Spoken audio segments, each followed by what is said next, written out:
Shalom saudaraku semuanya, selamat pagi, selamat hari Minggu buat kita semuanya. Puji Tuhan, kembali pada hari Minggu pagi ini kita akan datang beribadah kepada Tuhan.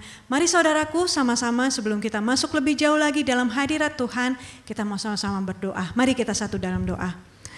Bapa kami yang bertahta di dalam kerajaan surga, puji dan syukur kami panjatkan kehadirat-Mu Tuhan. Terima kasih Tuhan, pada pagi hari ini Tuhan sudah bangunkan kami kembali dari istirahat kami ya Bapa. Tuhan berikan kami Tuhan nafas yang baru ya Tuhan, berkat-berkat yang baru ya Tuhan. Kami mau datang ke hadapan hadirat-Mu Tuhan Yesus, memuji dan menyembah-Mu ya Bapa. Terima kasih Tuhan, terima kasih Yesus. Bapa, pagi hari ini ya Tuhan, biarlah sebelum kami masuk lebih jauh lagi dalam hadirat-Mu, Tuhan sucikan kuduskan setiap kami Bapa yang datang beribadah ya Tuhan Yesus. Lawat semuanya Tuhan umat-Mu dimanapun berada beribadah ya Tuhan Yesus, di rumahnya masing-masing Tuhan. Biarlah jamahan lawatan Tuhan boleh kami rasakan pada pagi hari ini ya Bapa. Terima kasih Bapa, terima kasih Tuhan. Kami menyerahkan seluruh ibadah kami ini Tuhan, dari awal, pertengahan sampai dengan akhirnya nanti Bapa. Kami mengundang Allah Roh Kudus saja yang beracara dengan leluasa di tengah-tengah kami. Biar Engkau yang melawat semuanya ya Tuhan. Yang sedang berduka biar Tuhan hiburkan ya Bapa. Yang sedang sakit Tuhan jamah dan sembuhkan ya Tuhan. Yang sedang bersusah hati Tuhan berikan penghiburan ya Bapa. Kami menyerahkan semuanya ke dalam tangan-Mu. Terpujilah nama-Mu Tuhan. Di dalam nama Yesus kami berdoa mengucap syukur. Haleluya. Amin. Mari saudaraku, bersama-sama kita mau menaikkan pujian kita yang pertama.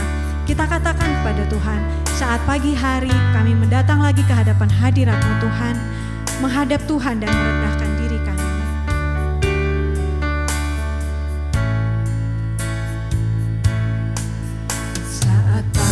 Hariku datang lagi menghadap Tuhan dan rendahkan diri, mengucap syukur buat hari yang Kau beri, memuji Tuhan dengan segenap hati. Kita katakan sekali lagi pujian ini dari awal. Saat pagi hari ku datang lagi, kami datang di hadapan hadirat-Mu Tuhan, merendahkan diri kami Tuhan Yesus, menghadap kepadamu Allah yang mulia. Terima kasih Tuhan, haleluya, haleluya. Mengucap syukur buat hari yang Kau beri, memuji Tuhan dengan segenap hati. Ku sembah Kau Allah Maha Kudus, ku tinggikan Allah Maha Tinggi, ku serahkan tubuh jiwa rohku dalam pimpinanmu Tuhan. Mari saudaraku, kita mau naikkan pujian ini sekali lagi. Kita katakan pada Tuhan, saat pagi hari, saat pagi hari ku datang lagi menghadap Tuhan dan rendahkan diri, mengucap syukur buat hari yang Kau beri, memuji Tuhan dengan segenap hati. Ku sembah Kau Allah Maha Kudus, ku tinggikan Allah Maha Tinggi, ku serahkan tubuh jiwa rohku dalam pimpinanmu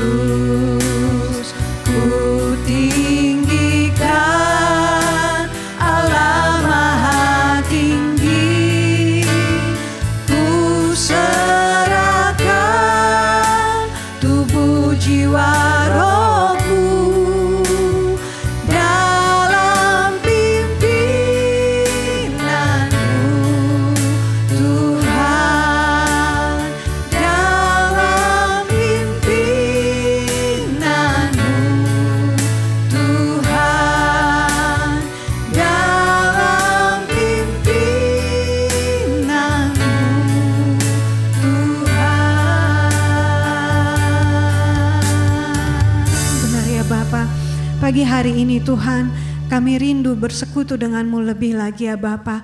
Kami rindu menikmati hadirat-Mu di tengah-tengah kami ya Tuhan Yesus. Kami mau menghadap kepada-Mu ya Tuhan, karena Engkaulah Allah kami yang setia ya Bapa. Engkau yang selalu ada bersama-sama dengan kami setiap saat dalam kehidupan kami Tuhan. Melalui setiap kejadian dalam hidup kami ya Bapa. Kami mau datang lebih lagi kepada-Mu Tuhan. Mau lebih lagi menundukkan hati kami di hadapan-Mu. Mari saudaraku, kita sama-sama mau memuji Tuhan lagi dengan pujian kita yang kedua. Kita katakan, Engkau ada Tuhan bersama kami setiap waktu dalam kehidupan kami ya Bapa. Terima kasih Tuhan. Terima kasih Yesus. Engkau yang selalu setia berada di sisi kami Tuhan dalam setiap musim kehidupan kami. Terpujilah nama-Mu ya Bapa.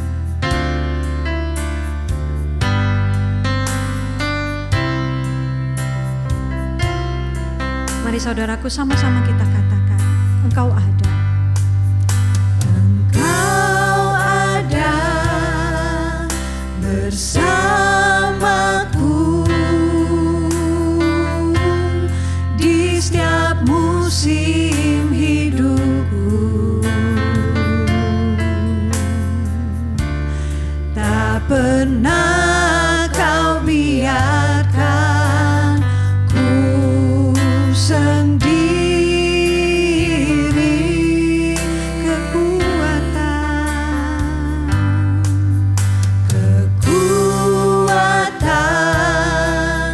di jiwaku adalah bersama-Mu. Tak pernah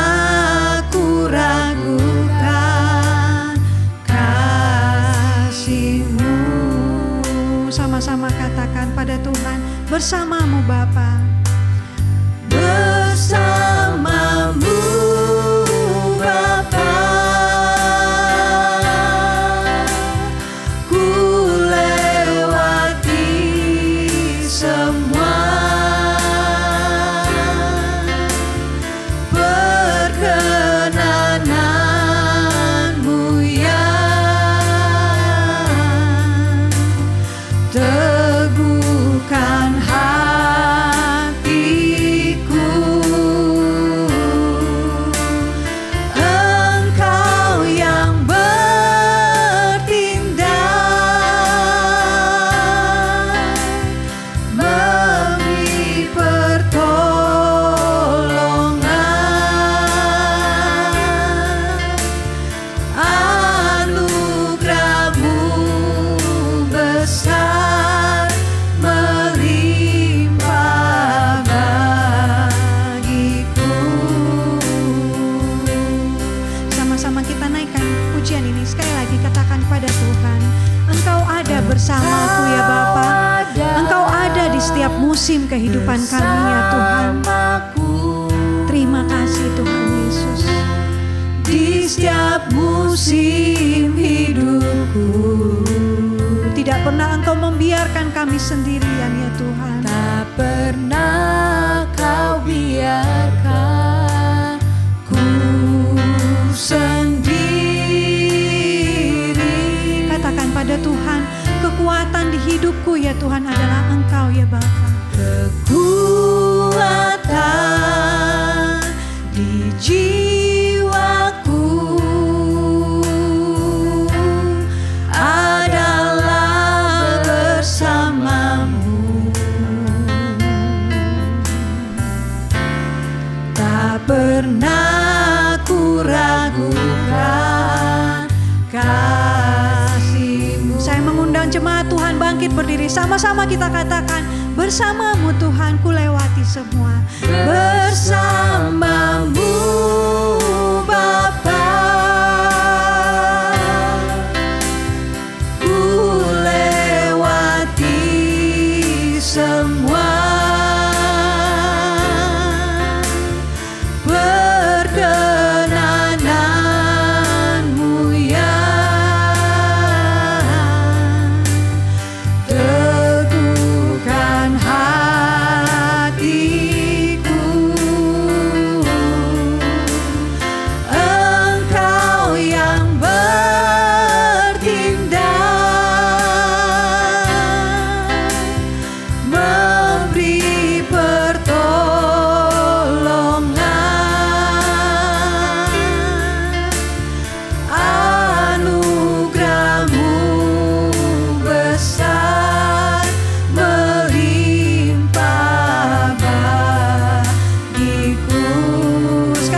katakan bersamamu ya Bapa. Bersamamu Bapa, ku lewati semua. Perkenananmu Tuhan, itulah yang meneguhkan hati kami ya Bapa. Oh, teguhkan hatiku.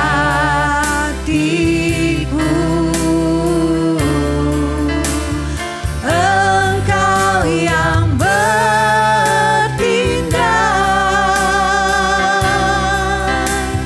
memberi pertolongan.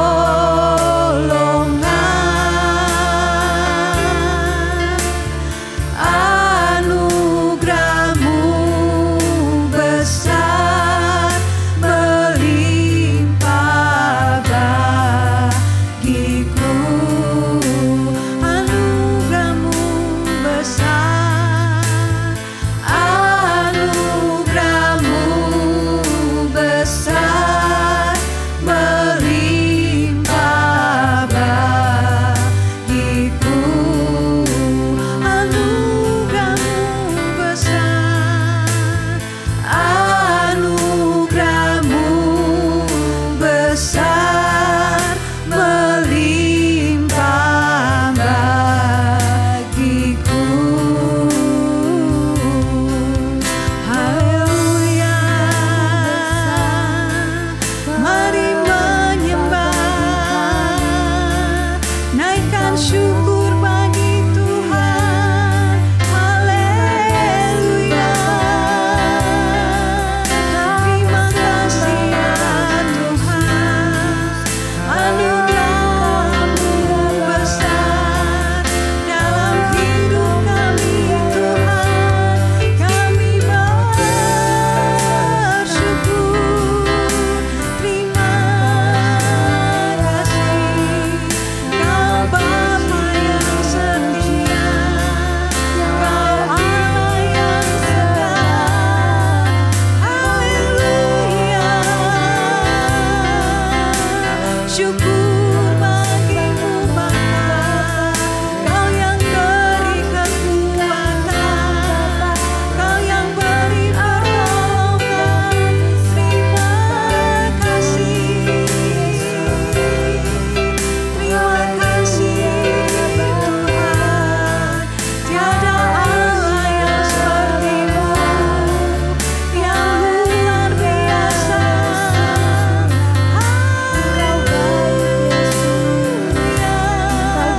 Kami bersyukur memiliki-Mu Tuhan. Kami mau menyembah-Mu Bapa. Haleluya. Terima kasih Tuhan. Bagi-Mu-lah segala pujian, sembah dan syukur kami.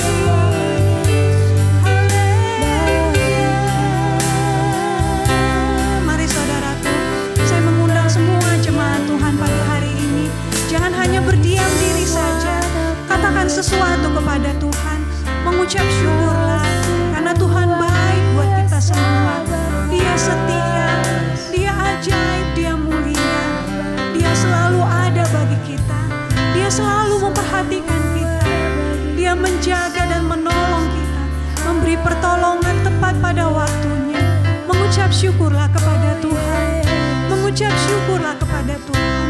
Muliakanlah Tuhan dengan ucapan mulut kita. Bawa hati kita, angkat hati kita menyembah kepada Tuhan. Supaya hadirat Tuhan turun di tengah-tengah kita. Supaya Tuhan berkenan akan pujian dan penyembahan kita. Mari saudaraku, lebih lagi bawa hati kita kepada Tuhan.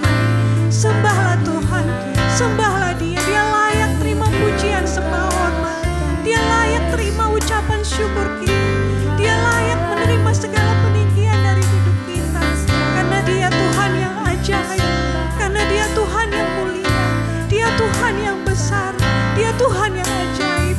Kira mana kasih, kira kata nabasi, kira nana nabasi, kira kata nabasi, kira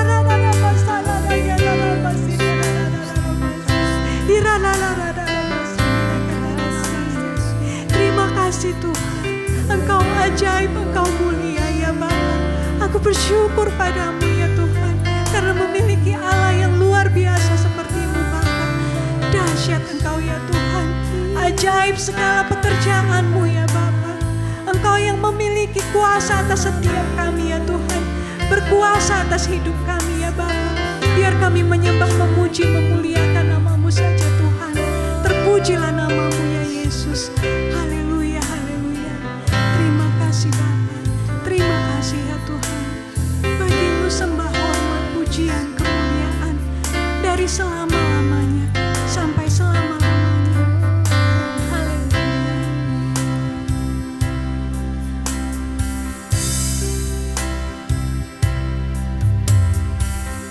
Kemuliaan bagi Allah di tempat yang maha tinggi. Kemuliaan bagi Yesus, Tuhan yang memerintah atas segalanya, Raja segala. Sekali lagi kita mau katakan kemuliaan bagi Allah. Kemuliaan bagi Allah di tempat yang maha tinggi. Kemuliaan bagi Yesus, Tuhan yang memerintah atas segalanya, Raja segala. Tuhan yang memerintah, Tuhan yang memerintah atas segalanya, Raja segala, Raja. Segala pujian, hormat, kemuliaan bagi-Mu ya Tuhan. Terima kasih ya Bapa, terima kasih Tuhan. Kalau pada pagi hari ini ya Bapa, kami boleh memuji menyembah-Mu Tuhan. Kami mau bersuka cita lebih lagi di hadapan hadirat-Mu Bapa. Kami mau membawa puji-pujian kami masuk dalam hadirat-Mu, memuji-muji, memuliakan nama Tuhan. Terpujilah nama-Mu Bapa, kami siap untuk memuji Tuhan lebih lagi. Dalam nama Yesus kami berdoa. Haleluya, beri kemuliaan bagi Tuhan. Mari saudaraku, masih mau memuji Tuhan lebih lagi ya. Kita mau katakan satu pujian, datanglah ke baitnya dengan hati yang bersyukur. Ke dalam pelatarannya dengan bersuka, bersukalah di hadapan Tuhan saudaraku.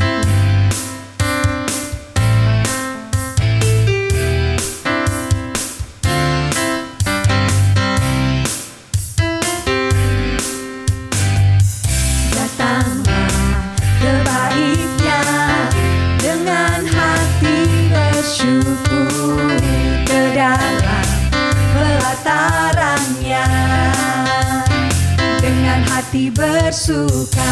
Rasakan dan lihatlah betapa baiknya Tuhan, baginya berlindung padanya akan bersorak-sorai, akan bersorak-sorai. Bersyukurlah kepada Tuhan, sebab Dia baik, bahwasanya untuk selamanya kasih setianya. Bersyukurlah kepada Tuhan, sebab Dia baik, bahwasanya untuk selamanya kasih setianya. Katakan pujian ini sekali lagi dari awal. Datanglah ke bait Tuhan. Datanglah ke baitnya dengan hati bersyukur, ke dalam pelatarannya dengan hati bersuka. Rasakan dan lihatlah betapa baiknya Tuhan, baginya berlindung pada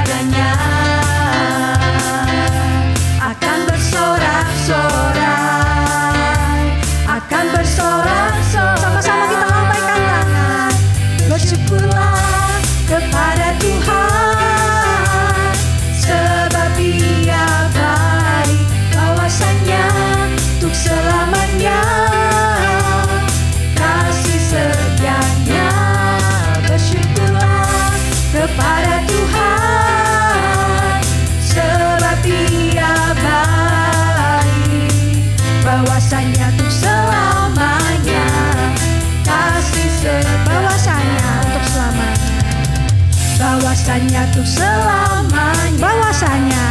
Bahwasanya tuh selamanya. Sekali bahwasanya tuh selamanya kasih setianya. Mau terus memuji nama Tuhan ya saudaraku. Kita bersyukur, bersuka cita karena Tuhan yang memberikan sukacita kepada kita. Kalau kita memuji menyembah Tuhan, ada sukacita dari Tuhan. Kalau Tuhan ada bersama dengan kita, kalau Tuhan melawat umatnya, sesuatu yang baik pasti terjadi bagi umatnya. Mari kita naikkan satu pujian yang mengatakan dari surga Tuhan turun ke bumi dengan kemuliaan yang tiada taranya untuk melawat umatnya. Supaya ada sukacita di tengah-tengah kita. Supaya ada perubahan di tengah-tengah kita. Mari kita katakan pujian ini. Dari surga turun ke bumi, kemuliaan tiada taranya. Allah datang melawat negeriku, karena seruan doa umatnya. Gunung-gunung dan lembah-lembah, serta tanahnya bersuka, penduduknya di desa dan di kota, semua akan menjadi orang yang benar. Sukacita pujian di rumah-rumah dan tarian di jalan-jalan, kota dan penduduknya bergembira semua. Tuhan melawat negeriku. Dari surga turun ke bumi, kemuliaan tiada taranya. Allah datang melawat negeriku, karena seruan doa umatnya. Gunung-gunung dan lembah-lembah, sungai serta tanahnya bersuka, penduduknya di desa dan di kota, semua akan menjadi orang yang benar. Katakan sukacita. Sukacita pujian di rumah-rumah dan tarian di jalan-jalan, kota dan penduduknya bergembira semua. Tuhan melawat negeriku. Sukacita pujian di rumah-rumah dan tarian di jalan-jalan, kota dan penduduknya bergembira semua. Tuhan melawat negeriku. Katakan adalah sukacita. Adalah sukacita di hatiku. Di hatiku, di hatiku adalah sukacita di hatiku. Diberikan Tuhanku, aku bersyukur, bersukacita. Kasih Tuhan diam di dalamku. Aku bersyukur, bersukacita. Kasih Tuhan diam di dalamku. Sekali dikatakan adalah sukacita. Adalah sukacita di hatiku. Di hatiku, di hatiku adalah sukacita di hatiku. Diberikan Tuhanku, aku bersyukur, bersukacita. Kasih Tuhan diam di dalamku. Aku bersyukur, bersukacita. Kasih Tuhan diam di dalam. Kasih Tuhan, kasih Tuhan diam di dalam. Kasih Tuhan, kasih Tuhan diam di dalamku. Beri kemuliaan bagi Tuhan. Silahkan duduk kembali saudaraku. Sungguh ya, kalau kasih Tuhan bisa kita rasakan, ada sukacita yang mengalir di dalam hati kita. Mari saudaraku, sebentar ini kita akan masuk ke dalam firman Tuhan. Mari kita tenangkan hati kita di hadapan Tuhan. Terlebih dahulu kita satu di dalam doa, mari kita berdoa. Terima kasih Bapa, terima kasih Yesus. Kalau pada pagi hari ini ya Tuhan ada sukacita lewat puji-pujian kami ya Bapa, kami mau bersyukur karena kami memiliki Allah yang luar biasa seperti-Mu ya Tuhan, yang dapat mengubahkan hati kami ya Tuhan Yesus. Kalau kami sungguh mau datang kepadamu, Engkau sanggup mengubahkan hati kami ya Tuhan, yang berduka menjadi bersuka ya Bapa, yang lemah menjadi kuat ya Tuhan. Saat ini ya Bapa kami rindu Tuhan untuk menerima kebenaran firman-Mu ya Bapa. Mari Tuhan Kau lawat lebih lagi setiap hati kami, lembutkan hati kami ya Tuhan, jadikan seperti tanah yang subur, siap menerima benih firman Tuhan.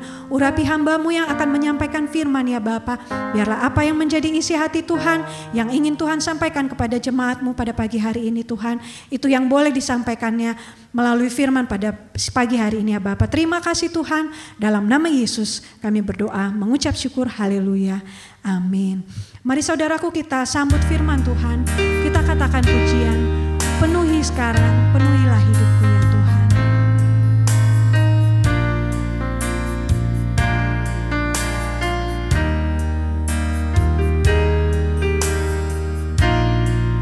Penuhi sekarang Tuhan, penuhilah hidupku.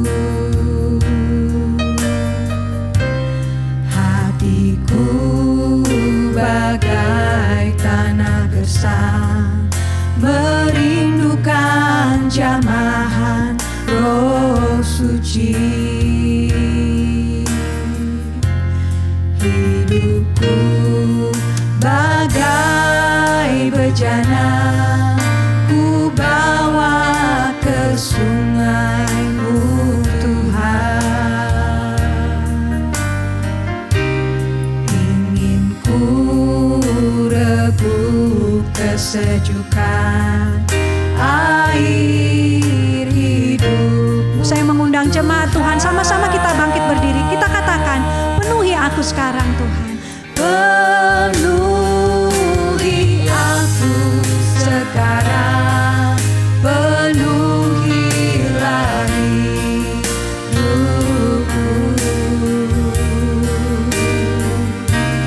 Hanya Engkau yang ku rindu, jamalah hidupku Tuhan. Katakan, penuhi aku sekarang, penuhilah hidupku.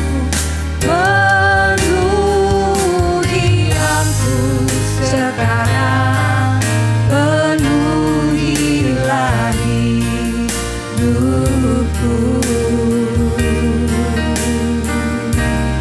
Hanya Engkau yang ku rindu, jamalah hidupku Tuhan. Jamalah hidup kami ya Tuhan, jamalah hidupku Tuhan. Jamalah hidup kami Bapa, jamalah hidupku Tuhan.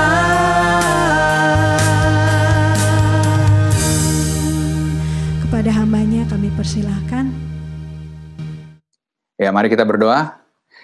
Bapa yang di surga, Bapa dalam nama Yesus Kristus, kami sungguh mengucap syukur kepadamu untuk pagi yang indah saat ini Tuhan. Kalau Kau masih izinkan kami untuk bisa berkumpul bersama, untuk bisa beribadah kepadamu, untuk bisa berdoa, bahkan juga memuji menyembah-Mu Tuhan. Biarlah Roh Kudus-Mu yang terus bekerja atas setiap kami, yang menuntun, membimbing setiap kami Tuhan, supaya kami benar-benar bisa menerima yang baik, bisa menerima kegenapan janji firman-Mu lewat ibadah kami pagi hari ini. Tuntun hamba-Mu Tuhan yang akan menyampaikan kebenaran firman-Mu, supaya benar setiap firman yang disampaikan benar-benar yang berasal daripada-Mu Tuhan. Semua yang sia-sia, yang tidak benar, tidak kudus, yang tidak berguna, semua diikat, dipatahkan kuasa dalam nama Yesus. Kau juga mengurapi setiap jemaat-Mu yang bersama-sama beribadah di pagi hari ini Tuhan Yesus. Tuntun mereka dengan kuasa Roh Kudus-Mu Tuhan. Urapi mereka Tuhan Yesus, supaya mereka bisa menerima kebenaran yang daripada-Mu Tuhan Yesus. Dan kami juga berdoa secara khusus Tuhan untuk setiap tempat kami beribadah, biar Roh Kudus yang berkuasa secara sempurna. Tutup bungkus dengan kuasa dalam yang kudus Tuhan. Kalau ada kuasa-kuasa yang lain yang bukan berasal daripada-Mu, yang ada di sekitar kami saat ini, yang menghambat menghalangi kami untuk bisa menerima yang baik, menerima yang benar, menerima kebenaran firman-Mu, semua diikat, dipatahkan kuasa di dalam nama Tuhan Yesus Kristus. Terima kasih Bapa, terima kasih Tuhan Yesus. Kami serahkan Tuhan ibadah kami ini dari awal pertengahan sampai akhirnya ke dalam tangan kuasa-Mu. Biar Kau yang berkuasa, Kau yang mengurapi secara sempurna. Dalam nama Yesus kami berdoa dan mengucap syukur. Haleluya. Amin. Ya, silakan duduk saudaraku. Dan pagi hari ini kita akan membahas kebenaran firman Tuhan dari kitab Kisah Para Rasul, ayatnya yang pasal yang ke-9, ayatnya dari yang pertama sampai ke 19a. Ya, jadi dari judul perikopnya, Saulus bertobat. Jadi memang kalau kita lihat dari perikop ini, saudaraku, di mana Tuhan Yesus luar biasa. Tuhan Yesus benar-benar menjadi perencana yang ajaib. Tuhan Yesus benar-benar menjadi seorang sutradara yang luar biasa. Karena di sini kita lihat ada dua orang yang Tuhan rencanakan gitu untuk bisa menggenapi setiap rencana Tuhan, untuk bisa menggenapi kehendak Tuhan.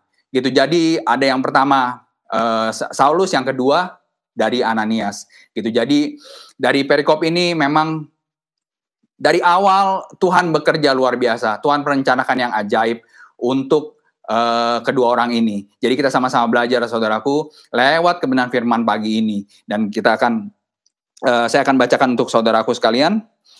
Di ayat yang pertama, judul perikopnya Saulus bertobat. Sementara itu berkobar-kobar hati Saulus untuk mengancam dan membunuh murid-murid Tuhan. Ia menghadap imam besar dan meminta surat kuasa daripadanya untuk dibawa kepada majelis-majelis Yahudi di Damsyik, supaya jika ia menemukan laki-laki atau perempuan yang mengikuti jalan Tuhan, ia menangkap mereka dan membawa mereka ke Yerusalem. Nah, kalau di sini, di poin yang pertama, saudaraku, jadi Saulus sebelum bertobat menjadi Paulus, itu memang seorang keturunan Farisi. Keturunan Farisi yang giat untuk membinasakan, giat untuk membunuh pengikut-pengikut Tuhan. Karena memang Paulus ini memang seorang yang taat melakukan perintah-perintah agamanya. Kok dulu Paulus ini beragama agama Yahudi. Gitu. Jadi Paulus ini termasuk orang yang benar-benar melakukan semua perintah-perintahnya. Jadi ketika menerima pengajaran-pengajaran yang baru yang dari Tuhan Yesus ajarkan, itu membuat menjadi perlawanan. Jadi membuat yang berlawanan dengan pengajaran-pengajaran yang selama ini diterima. Pengajaran-pengajaran yang selama ini diajarkan. Itu makanya Paulus itu menjadi orang yang mengejar orang-orang yang percaya kepada Tuhan. Gitu. Kalau di sini dibilang sampai Paulus itu meminta surat izin dari imam-imam kepala untuk bisa memasukkan orang-orang yang percaya kepada Tuhan ke penjara. Gitu. Jadi memang karena saking taatnya Paulus mengerjakan adat istiadat nenek moyang yang pernah diajarkan, mengerjakan semua pengajaran-pengajaran yang diterima dari agamanya, gitu. Itu yang membuat Paulus merasa pengajaran-pengajaran yang Tuhan Yesus ajarkan itu berlawanan, yang membuat dia berjuang untuk mempertahankan pengajaran yang pernah dia terima. Gitu. Jadi dia berjuang untuk melawan. Bahkan di ayat di pasal-pasal sebelumnya itu ketika Stefanus itu dirajam sampai mati, itu Saulus ada di sana, Paulus ada di sana, menjadi saksi. Gitu, menjadi saksi bahwa Stefanus itu dirajam sampai meninggal.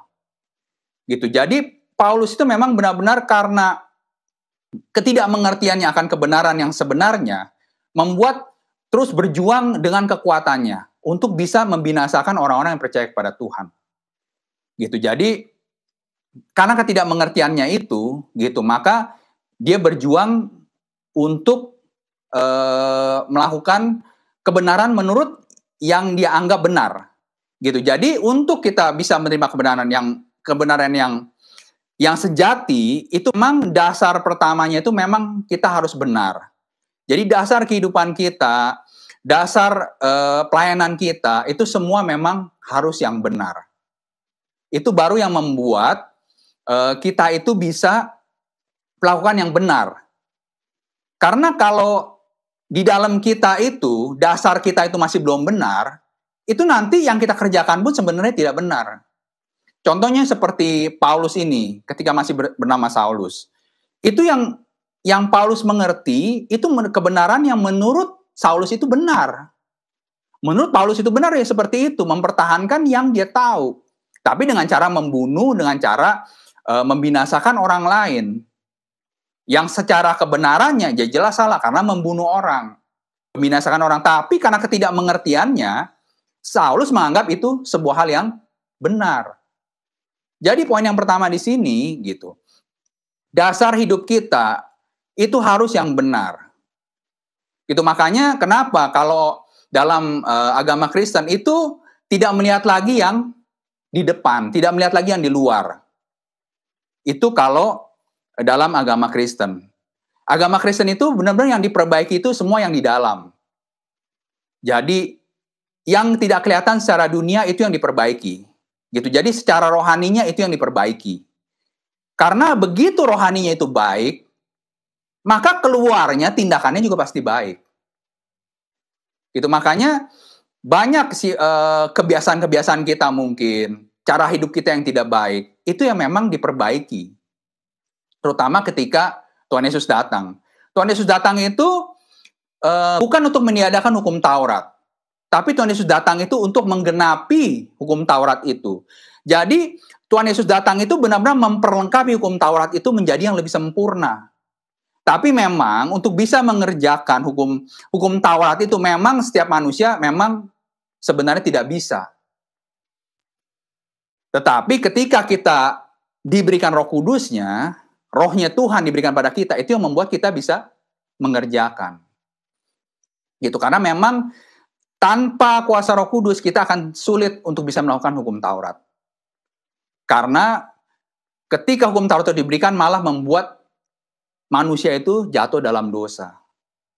Gitu. Jadi ini yang kita perlu perhatikan gitu. Jadi jangan kira itu sifat karakter kita, kebiasaan kita, cara hidup kita yang dulu, yang tidak baik, yang tidak benar itu kalau kita biarkan saja, kita diemin saja, itu jangan kira nanti akibatnya nggak ada gitu. Itu pasti ada efeknya, pasti ada akibatnya. Nggak mungkin nggak ada. Contohnya kalau kita mempunyai sifat, mungkin kita ada sifat kita egois, sifat kita iri, sifat kita emosional, sifat kita gampang kecewa. Itu kita menjalani kehidupan, itu kalau kita tidak membereskan itu, gitu, kita tidak berusaha membuang, kita tidak berusaha untuk tidak mengerjakan, itu nantinya pasti akibat-akibat itu nanti pasti ada, gitu. Apalagi dalam dunia pelayanan. Kalau kita punya sifat iri, kita punya sifat cemburu, itu nanti kita akan melayani pun tidak mungkin bisa tulus, tidak mungkin bisa ikhlas. Gitu. Kalau kita punya sifat egois, nggak mungkin ketika melayani itu bisa melakukan yang baik. Itu susah karena ada dasarnya, ada landasan. Memang kita perlu memperbaiki hidup kita itu yang dalam lebih dulu. Gitu. Karena itu memang dalam kekristenan yang saya rasakan memang ini yang perlu kita perbaiki terus-menerus.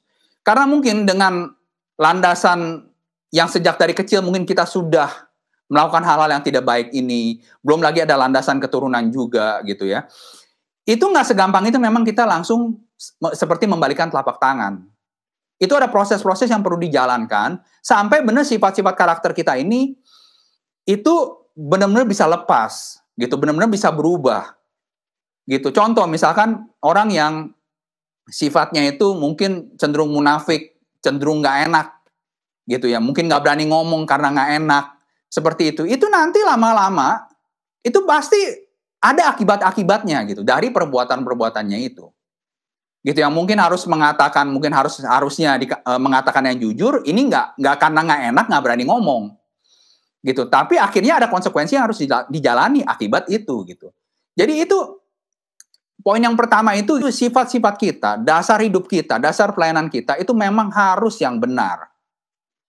Tanpa yang benar, itu sulit untuk bisa yang baik nantinya. Karena apa yang dari dalam hati, itu yang akan keluar nantinya. Kalau dari dalam hatinya jahat, nggak mungkin keluarnya bisa baik. Kalaupun keluarnya baik, itu pasti sudah munafik. Jadi memang firman Tuhan mengatakan, jika ya katakan ya, jika tidak katakan tidak. Jadi memang itu ya itu bukan cuma sekedar di mulut, Tapi benar-benar ketika kita mengatakan iya, berarti hati kita juga mengatakan iya. Jika kita mengatakan tidak, berarti hati kita juga mengatakan tidak. Gitu. Karena itu memang yang muncul dari mulut itu yang meluap dari hati.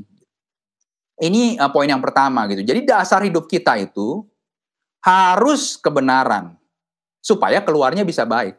Seperti Saulus ini gitu. Karena dasarnya Saulus seperti ini, maka keluarnya tuh seperti itu. Gitu. Karena ketidakmengertiannya. Gitu. Jadi ini poin yang pertama. Dasar hidup kita harus yang benar, harus yang baik.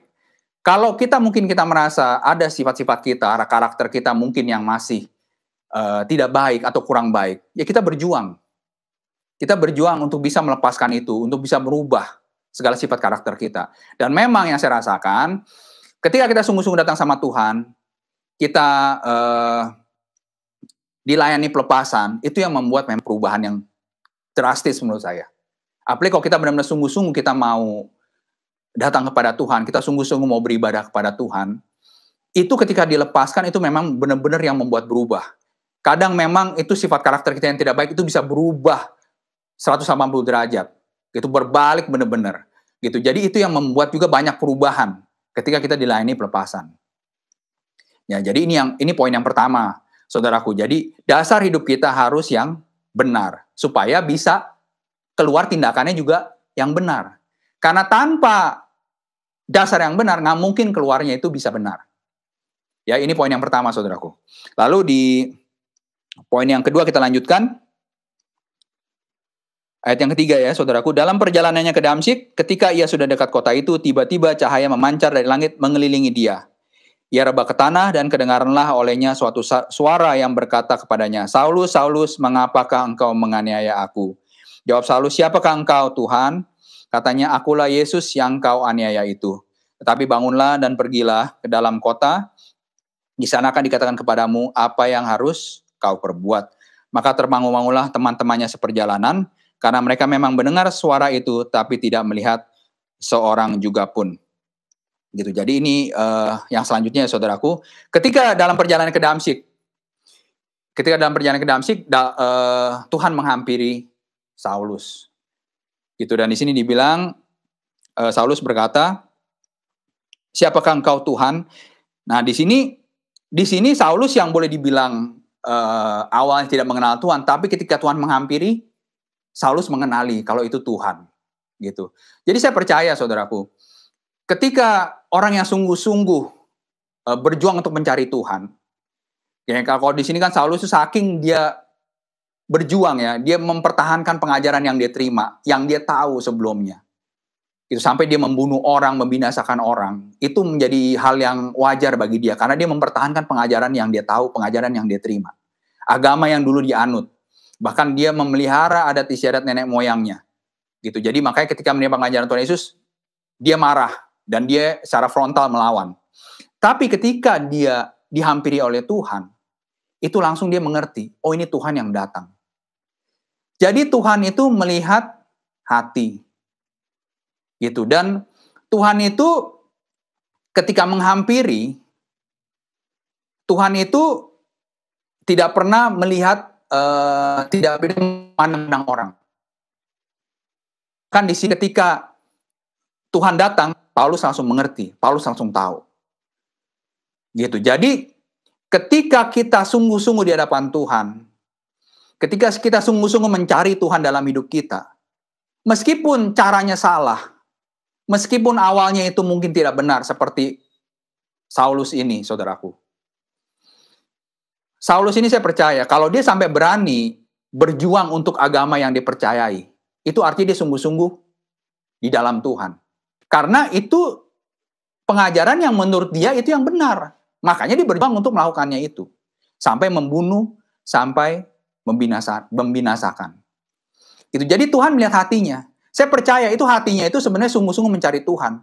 Dan untuk orang yang sungguh-sungguh mencari Tuhan, saya percaya Tuhan pasti menghampiri. Tuhan pasti meluruskan. Ini poin yang nomor 2, saudaraku. Jadi ketika kita sungguh-sungguh mencari Tuhan, meskipun caranya mungkin awalnya salah, itu nanti Tuhan pasti luruskan. Nggak mungkin Tuhan itu membiarkan orang yang sungguh-sungguh mencari Tuhan. Karena itu, Luruskanlah niat kita di hadapan Tuhan. Apa yang kita cari? Kalau kita benar-benar mencari Tuhan, meskipun awalnya salah, itu saya percaya Tuhan pasti luruskan. Gitu. Jadi jangan mungkin segampang itu menghakimi hamba Tuhan. Jangan segampang itu menghakimi gereja, mengatakan oh gereja ini nggak bagus, gereja ini sesat, hamba Tuhan ini sesat. Gitu. Kalau kita lurus di hadapan Tuhan, niat kita lurus di hadapan Tuhan, saudaraku, itu Tuhan pasti luruskan, seperti Saulus ini.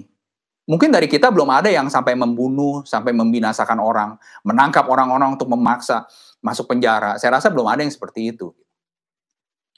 Berarti kan Saulus ini benar-benar berjuang dengan pengertian yang dia tahu, dia berjuang untuk mempertahankan pengajaran yang dia terima. Berjuang mempertahankan Tuhan yang dia tahu. Gitu. Dan akhirnya Tuhan luruskan kok. Gitu. Tuhan sempurnakan hidupnya. Gitu. Jadi jangan khawatir kalau sama Tuhan itu, kalau niat kita baik, niat kita lurus di hadapan Tuhan, itu Tuhan pasti sempurnakan. Jangan kita ragu, jangan kita khawatir dengan Tuhan. Percayakan seluruhnya kepada Tuhan, maka Dia akan bekerja. Ini kan Saulus tidak tahu rencananya dia apa, awalnya dia mau ke Damsyik. Tetapi Tuhan menghampiri di tengah jalan. Yang awalnya dia ingin membinasakan orang Kristen, membinasakan orang yang mau ikut Tuhan, membinasakan orang yang percaya pada Tuhan. Malah Tuhan tahan, Tuhan stop di situ. Bahkan di sini juga yang luar biasanya nih saudaraku ya. Ini Paulus itu tidak melawan sama sekali. Ketika di sini dibilang, akulah Yesus yang kau aniaya itu, Tuhan menjawab ya. Tetapi bangunlah dan pergilah ke dalam kota, di sana akan dikatakan kepadamu apa yang harus kau perbuat. Paulus tidak melawan sama sekali. Ketika Tuhan bilang A, Paulus langsung A. Ketika Tuhan berkata kamu pergi, di sini katakan pergi ke dalam kota, di sana akan dikatakan padamu apa yang harus kau perbuat. Paulus tidak melawan sama sekali. Paulus langsung nurut. Paulus yang seorang yang tadinya berlawanan dengan kebenaran. Seorang yang membunuh orang yang percaya kepada Tuhan. Tetapi ketika Tuhan berbicara langsung nurut. Bagaimana dengan kita, saudaraku? Apakah kita sudah langsung nurut ketika disuruh Tuhan? Saya rasa banyak yang belum. Paulus disuruh langsung nurut. Apa kita sudah seperti Paulus? Yang begitu Tuhan bicara kita langsung mau nurut. Kebaikan kalau kita manusia langsung kita bilang, oh jangan dulu Tuhan, saya masih begini. Saya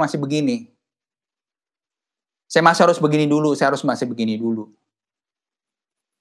Di sini Paulus ketika Tuhan datang, Tuhan menghampiri, langsung nurut, langsung mau mengerjakan. Itu karena hatinya Saulus itu sudah tertuju kepada Tuhan. Jadi ketika Tuhan menghampiri, dia tahu ini yang datang Tuhan, nggak mungkin yang lain. Itu yang membuat langsung terkonek gitu. Langsung nyambung. Ketika Tuhan datang, Tuhan berbicara, Paulus langsung mengerti kalau ini Tuhan. Ya kalau kita lihat di ayat yang lain, ketika Yesus berjalan di atas air, ketika Petrus melihat, malah dia bilang itu hantu. Nah makanya orang yang kadang-kadang yang belum beragama Kristen mungkin. Kadang-kadang orang yang masih berlawanan dengan kebenaran. Tetapi kalau hatinya sungguh-sungguh pada Tuhan, ketika Tuhan datang, dia tahu. Dia langsung mengerti. Kalau ini datang Tuhan, bukan hantu. Gitu. Malah kadang-kadang ya memang, kadang-kadang orang yang sudah beragama Kristen, itu malah ketika Tuhan datang belum tentu tahu, belum tentu peka, belum tentu dengar. Kalau ini Tuhan yang datang. Tetapi Paulus karena hatinya lurus di hadapan Tuhan. Ketika Tuhan datang, dia tahu. Dia mengerti kalau ini panggilan Tuhan untuknya. Ya, jadi ini poin yang kedua, luruskan niat hati kita di hadapan Tuhan. Gitu. Jadi jangan kita datang ke gereja mungkin, jangan kita datang beribadah. Tetapi hati kita tuh tidak lurus untuk mencari Tuhan. Mungkin kita datang ke gereja, ya saya datang ke gereja karena buat menyenangkan istri saya. Saya datang ke gereja supaya menyenangkan orang tua saya, karena orang tua saya maksa saya untuk ke gereja. Jadi kalau saya nggak datang ke gereja, nanti saya dimarahin. Atau bisa juga, iya karena istri saya rajin beribadah. Kalau saya nggak datang, nanti saya dimarahin. Saya nggak enak, berantem terus. Luruskan hatimu, luruskan niat hatimu itu di hadapan Tuhan. Datang ke gereja, datang beribadah, datang memuji menyembah Tuhan itu untuk bertemu dengan Tuhan. Nggak ada motivasi yang lain. Jadi luruskan niat hatimu ini, gitu. Luruskan. Karena kalau kita lurus, Tuhan itu menyempurnakan. Ini poin yang nomor 2, saudaraku. Lalu di ayat yang selanjutnya ya, saudaraku. Di ayat yang ke-8 ya. Saulus bangun dan berdiri lalu membuka matanya, tapi ia tidak dapat melihat apa-apa. Mereka harus menuntun dia masuk ke Damsyik. 3 hari lamanya ia tidak dapat melihat, dan 3 hari lamanya ia tidak dapat makan dan minum. Ya, jadi ini kalau saya untuk poin yang selanjutnya, saudaraku, ini ketika Paulus dihampiri Tuhan, Paulus rebah jatuh ke tanah. Lalu teman-temannya juga yang seperjalanan itu bingung karena mendengar suaranya tapi tidak melihat siapapun. Gitu, dan akhirnya mereka harus menuntun untuk masuk ke kota Damsyik. Dan di sini dibilang, firman mengatakan 3 hari lamanya ia tidak dapat melihat dan 3 hari lamanya ia tidak makan dan minum. Jadi memang untuk kita bisa bersekutu dengan Tuhan, untuk kita bisa menerima Tuhan itu dengan baik, dengan benar dalam hidup kita, kadang memang secara fisik, secara jasmani kita itu memang harus dilemahkan. Dan kalau memang di kisah Saulus ini, itu Tuhan membuat Saulus buta 3 hari, dan membuat juga Saulus tidak makan, tidak minum 3 hari. Gitu. Jadi ini memang Tuhan izinkan ini terjadi supaya memang bisa mengenal Tuhan lebih baik lagi. Dan saya memang juga punya pengalaman pribadi tentang ini gitu. Jadi ketika saya dulu mulai mengenal Tuhan, ketika saya dulu mulai mau sungguh-sungguh ikut Tuhan, mau sungguh-sungguh percaya kepada Tuhan, saya itu dilayani seorang hamba Tuhan yang mengatakan, oke, kamu ditahirkan menjadi yang baru, tapi kamu berpuasa 2 hari seminggu, 2 kali seminggu selama 1 tahun. Jadi saya kerjakan itu, saudaraku. Saya kerjakan. Jadi setiap Selasa Kamis saya berpuasa. Itu selama 1 tahun full saya kerjakan itu. Gitu. Jadi memang karena kita sebagai manusia, kita hidup dalam daging, dan memang ketika dosa itu mengikat daging kita begitu kuat, itu memang kadang perlu kita untuk melemahkan daging kita, melemahkan jasmani kita, supaya memang rohaninya itu bisa masuk lebih dalam lagi. Rohaninya bisa lebih kuat lagi. Gitu. Jadi kadang memang Tuhan mengizinkan. Kalau di sini kan Saulus ini, itu Tuhan mengizinkan untuk buta 3 hari, nggak makan juga nggak minum 3 hari. Gitu. Jadi memang kadang memang secara manusia, memang untuk bisa mendapatkan rohani yang lebih baik, kadang memang jasmaninya perlu dilemahkan. Gitu. Jadi jangan heran kalau misalkan kadang-kadang orang suka mengatakan, kenapa kok saya begitu saya kenal Tuhan, begitu saya menerima Tuhan, kok hidup saya malah jadi tambah susah. Hidup saya malah jadi miskin, hidup saya malah menjadi bangkrut. Gitu, hidup saya malah menjadi sakit. Gitu. Itu ya jangan heran, saudaraku.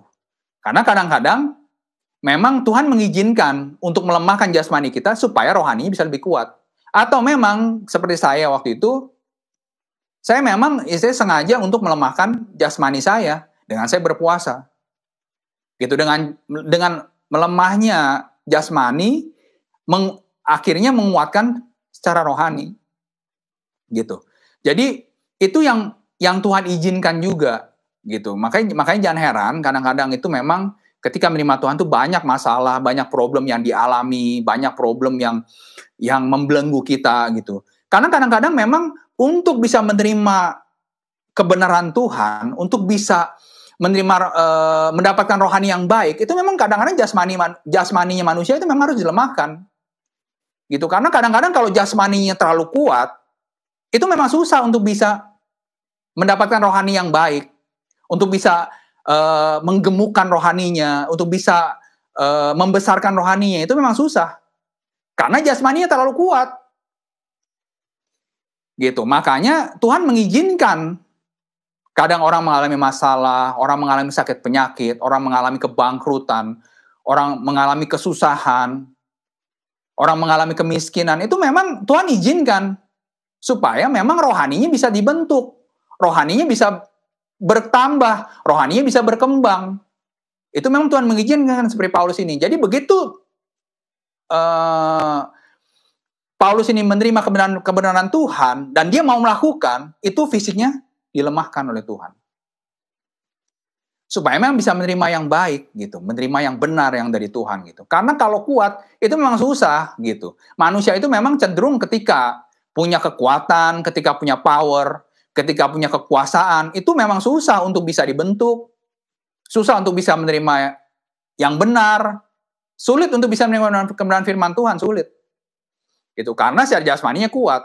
Bahkan kita nggak jarang kita mendengar gitu.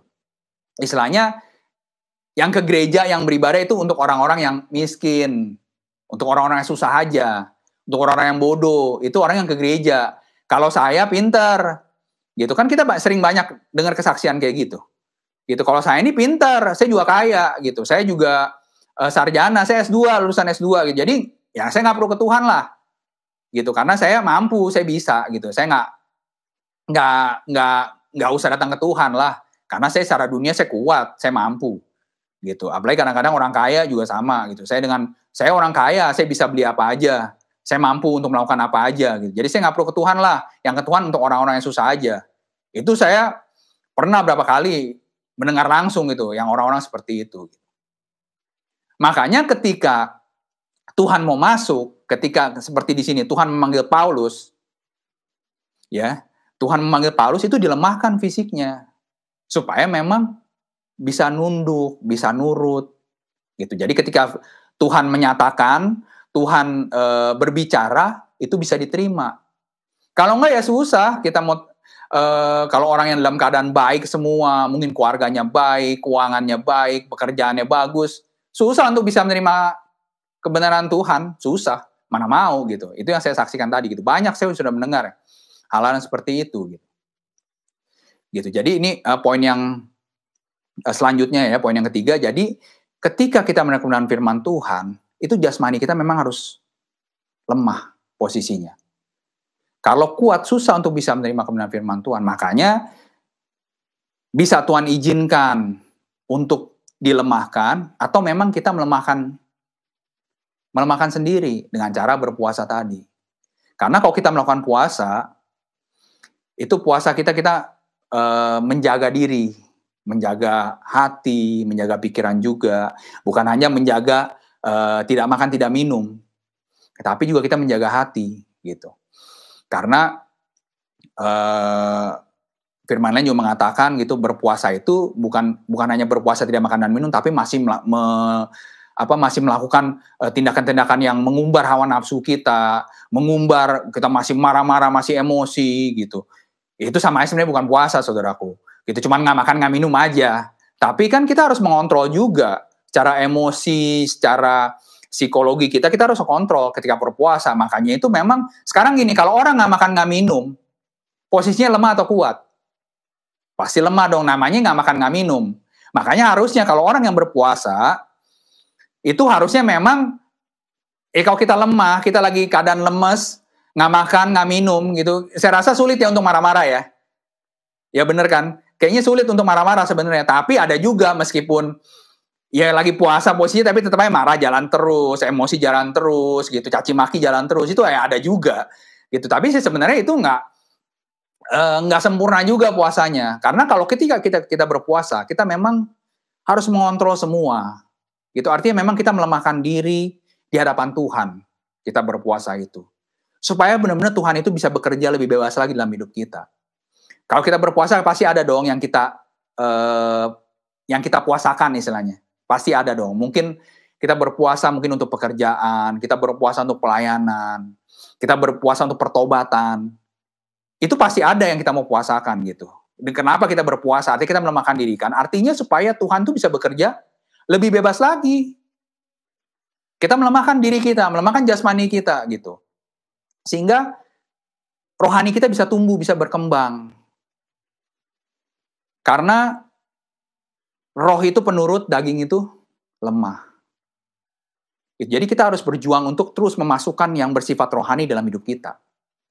Itu yang kita harus lakukan gitu. Supaya memang rohani kita semakin gemuk, rohani kita semakin berkembang, rohani kita semakin bersemangat. Itu yang harus kita lakukan. Gitu ya. Jadi ini poin yang ketiga ya saudaraku.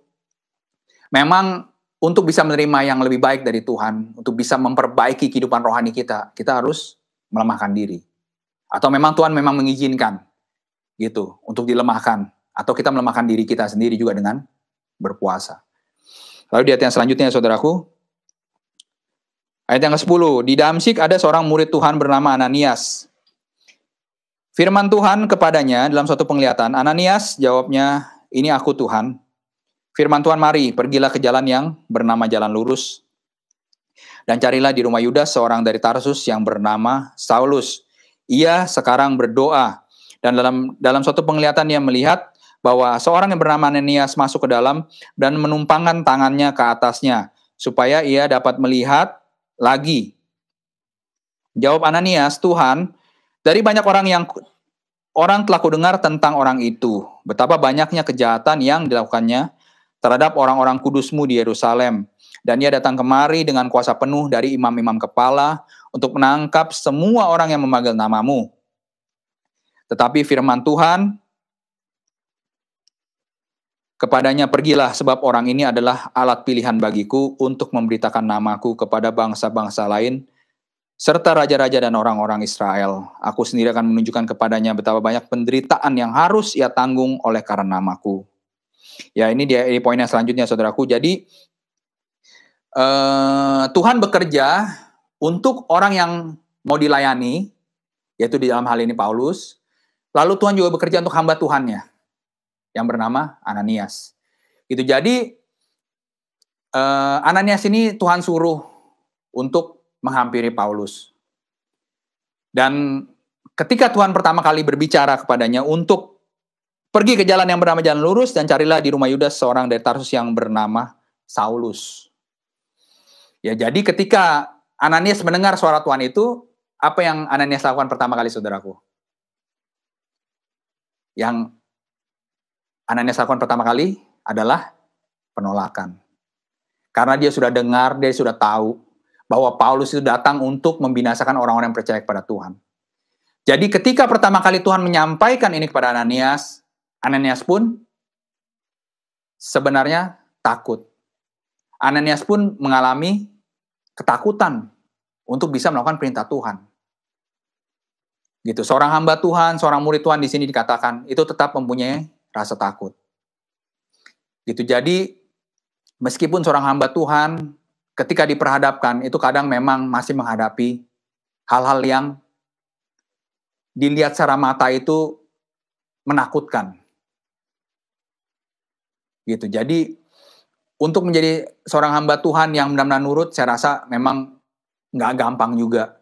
Saya juga merasakan, saudaraku, ya, ketika mungkin Tuhan mengutus ke tempat-tempat yang sepertinya secara dunia itu menyeramkan, saudaraku. Ya, saya dulu waktu diutus ke Afrika Selatan itu terutama saudaraku, itu benar-benar karena di sana itu kan memang negaranya melegalkan senjata api.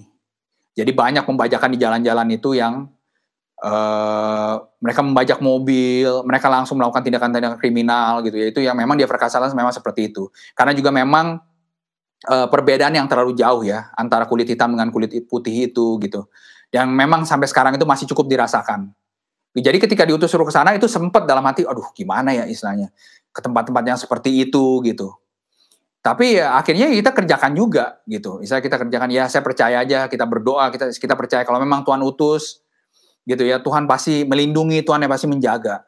Karena memang benar ya saudaraku, di sana itu memang kalau hari sudah mulai gelap, sudah malam, sudah di atas jam 6, itu memang dianjurkan orang-orang sana, warga sekitar juga menganjurkan memang kita jangan keluar lagi, terutama untuk orang asing, turis, itu memang dianjurkan untuk tidak berjalan keluar, karena memang tindak kriminalnya masih terlalu tinggi. Jadi memang karena perbedaan boleh dibilang perbedaan hak ya, yang terlalu jauh antara kulit putih dengan kulit hitam. Gitu, itu yang membuat kriminal di sana itu memang masih masih tinggi tingkatnya gitu. Jadi itu yang membuat ketika diutus sana sempat ada rasa takut juga, rasa khawatir juga gitu secara manusia gitu. Tetapi dengan kita berdoa terus minta Tuhan berikan kekuatan, beri kemampuan untuk bisa mengerjakan, akhirnya kita kerjakan juga. Gitu. Jadi sama seperti Ananias ini, ketika disuruh untuk menghampiri Paulus, saya rasa setiap orang juga pasti langsung mikir gitu. Waduh, ini kan orang yang datang ke sini untuk membawa izin untuk membinasakan orang-orang percaya kepada Tuhan. Nah, saya sebagai hamba Tuhan nih, kata Ananias, saya harus datang untuk melayani dia gitu. Saya rasa itu nggak gampang ya saudaraku. Nggak mudah lah secara manusia. Bahkan Yesus saja ketika mau disalib itu kan Yesus juga mengatakan, bila mana cawan ini besar berlalu daripadaku, itu Tuhan Yesus saudaraku. Yang rohnya sudah full, itu rohnya roh Tuhan. Masih bisa mengalami hal ketakutan seperti itu. Gitu, tapi biar yang terjadi surut kehendak Tuhan. Gitu. Jadi meskipun secara manusia mungkin kita takut saudaraku ya, tapi kalau Tuhan yang suruh, kita harus belajar percaya gitu. Kalau Tuhan yang mengutus, Tuhan yang menyuruh, itu Tuhan pasti menyertai. Gitu, Tuhan pasti menyertai. Bahkan kalau di ayat yang ke-11 tadi, kalau nggak salah ini dibilang, dalam penglihatan itu Paulus sedang berdoa. Gitu. Sekarang kalau saya lihat betapa Paulus itu lurus hatinya di hadapan Tuhan, saudaraku. Ketika dia menerima Tuhan, itu langsung dia nurut, dia tunduk, dia mau ikut suruh masuk ke kota, dia masuk ke kota. Bahkan di ayat sini kan penglihatan yang Ananias lihat di sini kan dibilang dia sedang berdoa. Gitu. Jadi begitu dia menerima Tuhan, dia tahu itu Tuhan, Paulus langsung berdoa. Nah, kita yang di sini mungkin kita udah dengar Tuhan dari kecil mungkin. Kita udah mengenal Tuhan sejak kita dari kecil sekolah minggu. Bahkan kalau berdoa pun masih susah mungkin kalau suruh berdoa. Suruh baca Alkitab juga mungkin masih susah. Gitu. Tapi kalau di sini coba lihat, yang secara dunianya, Paulus yang dikatakan seorang kriminal boleh dibilang. Seorang yang jahat. Di mata dunia dia jahat dong. Membunuh orang loh. Tetapi begitu bertemu Tuhan, dia berdoa langsung. Dia mau nurut, dia mau tunduk. Itu luar biasa saudaraku. Gitu. Nah dari sini, dari pihak Ananiasnya, memang secara dunia dia juga takut untuk datang kepada Paulus. Dia takut sebenarnya. Tapi ketika Tuhan bilang di sini kan dia bilang, Tuhan bilang di sini, pergilah, sebab orang ini adalah pilihan bagiku untuk memberitakan namaku kepada bangsa-bangsa lain, serta raja-raja dan orang-orang Israel. Ketika dia melihat perintah Tuhan ini, pergilah, karena orang ini yang mau aku pakai. Itu Ananias berangkat juga, saudaraku. Ananias mengerjakan juga, saudaraku. Gitu. Jadi ketika Tuhan benar-benar mengutus, saudaraku, kita kerjakan. Karena kok Tuhan yang mengutus, Tuhan yang bertanggung jawab. Tuhan menyertai. Coba kalau misalkan Ananias ini tidak mau mengerjakan perintah Tuhan. Tidak mau mengerjakan yang Tuhan suruh untuk datang melayani Paulus. Apa yang terjadi, saudaraku? Ternyata Paulus ini kan orang yang Tuhan pakai luar biasa. Bahkan tulisan-tulisannya yang paling banyak dalam Alkitab ini. Coba, jadi kadang-kadang kita sebagai orang percaya, kadang kita sebagai hamba Tuhan, kalau kita mungkin kita nggak mau mengerjakan perintah Tuhan, kita nggak tahu sebenarnya apa yang Tuhan mau rencanakan. Kita nggak tahu apa rencana ke depan yang Tuhan mau. Itu kelemahan kita sebagai manusia itu seperti itu. Karena kita masih memandang dengan yang kita lihat. Memandang sejauh mata kita memandang. Sejauh pikiran kita bisa berpikir. Itu kelemahan manusia. Tapi tahu nggak, kalau Ananias ini begitu dia melayani Paulus, apa yang terjadi kemudian? Berapa banyak jiwa bisa diselamatkan dari pertobatannya Paulus? Berapa banyak jiwa yang bisa dimenangkan oleh Paulus? Coba kalau Ananias disuruh ini, Anda nggak dulu deh Tuhan, saya nggak mau deh, ini orangnya jahat banget loh Tuhan. Ini bener-bener loh, dia bawa surat perintah loh untuk membunuh orang yang percaya. Nah sekarang kalau Ananias datang, bukannya dia bisa dibunuh. Pasti begitu dong pikirannya. Tapi begitu Tuhan bilang pergilah, karena orang ini aku mau menjadi alat pilihan bagiku, aku mau pakai dia. Ananias berangkat gak? Berangkat, saudara.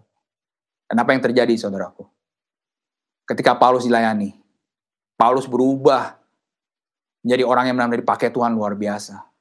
Meskipun banyak penderitaan yang harus dia tanggung. Tetapi Paulus mengerjakan pemberitaan Injil yang luar biasa. Jadi kalau dari awal kita lihat ya saudaraku, kalau kita lurus hati kita di hadapan Tuhan, meskipun caranya salah, Tuhan pasti benarkan. Bahkan kita juga bisa mengerti, kita bisa peka ketika Tuhan memanggil, ketika Tuhan mengutus, Tuhan berbicara, itu kita peka, kita tahu ini suara Tuhan, bukan hantu. Itu pasti mengenali, pasti tahu. Gitu. Jadi sebenarnya Paulus ini sebenarnya secara dunianya aja, istilahnya bukan muridnya Tuhan. Istilahnya bukan gembalanya Tuhan, tapi secara rohnya sebenarnya Paulus ini sudah menjadi muridnya Tuhan sebenarnya. Karena dia mendengar kok, dia tahu. Kalau Tuhan ngomong, dia tahu, dia dengar. Bahkan dibilang di sini, dia langsung berdoa. Bahkan di ayat selanjutnya, saudaraku, itu langsung begitu dilayani oleh Ananias, begitu dia pulih, dia setelah Paulus dibaptis, dia makan, dia pulih kekuatannya. Baca ayat selanjutnya, saudaraku. Apa yang dikerjakan? Langsung memberitakan tentang Yesus Kristus. Itu luar biasanya Paulus. Jadi kita belajar, saudaraku, betapa kalau kita lurus di hadapan Tuhan, hati kita di hadapan Tuhan, itu Tuhan bisa pakai luar biasa, saudaraku. Benar. Di pasal sebelumnya apa yang dikerjakan? Dia menjadi saksi ketika Stefanus dibunuh di depan dia. Itu Paulus menjadi saksinya. Tetapi di ayat berikutnya, setelah di pasal 9 ini, apa yang dikerjakan? Langsung memberitakan Injil. Jadi betapa luar biasanya, saudara, kalau kita sebagai hamba Tuhan mungkin, kita sebagai orang yang percaya kepada Tuhan, kita sebagai orang Kristen, kalau kita mengerjakan apa yang Tuhan mau, apa yang Tuhan perintahkan, bisa dahsyat, saudaraku. Luar biasa yang kita bisa terima, saudaraku. Mungkin Ananias pada waktu itu dia juga nggak mengerti apa yang dia kerjakan itu untuk Paulus bisa berubah hidup banyak orang, bisa memenangkan banyak orang. Mungkin Ananias juga nggak tahu waktu itu. Cuman karena disuruh, oke, dia suruh pergi. Meskipun awalnya dia juga sempat menolak. Tetapi begitu dia mengerjakan, apa hasilnya? Itu yang luar biasa, saudaraku. Yang kadang kita sebagai manusia, kita nggak ngerti kadang-kadang. Bener, itu saya udah sering alamin. Kita nggak ngerti. Kalau Tuhan suruh itu, kadang kita mau ngapain ya kadang-kadang gitu. Kita nggak tahu. Tetapi akhirnya kita baru mengerti, baru kita tahu. Oh, ternyata ini loh rencana Tuhan. Oh, ini loh maunya Tuhan. Jadi memang benar, saudaraku. Kalau firman lain juga mengatakan ya, rancangan kita dengan rancangan Tuhan itu jauh seperti langit dan bumi. Itu rancangan kita dengan rancangan Tuhan. Jadi kita benar-benar nggak mengerti, kita nggak tahu apa yang sebenarnya Tuhan rencanakan. Sama seperti Ananias yang kita disuruh, diutus untuk melayani. Itu juga sama nggak tahu, saudaraku. Ya, ini poin yang selanjutnya, saudaraku. Lalu saya bacakan untuk di ayat yang selanjutnya, saudaraku. Lalu pergilah Ananias ke situ dan masuk ke rumah itu, yang menumpangkan tangannya kata Saulus, katanya, Saulus, saudaraku, Tuhan Yesus yang telah menampakkan diri kepadamu di jalan yang kau lalui, telah menyuruh aku kepadamu, supaya engkau dapat melihat lagi dan penuh dengan Roh Kudus. Nah, di sini, ketika Ananias datang bertemu dengan Saulus langsung dipanggil. Di sini di Paulus langsung dipanggil, Saulus langsung dipanggil saudaraku. Gitu. Yang sebenarnya secara dunia boleh dibilang ini seorang penjahat.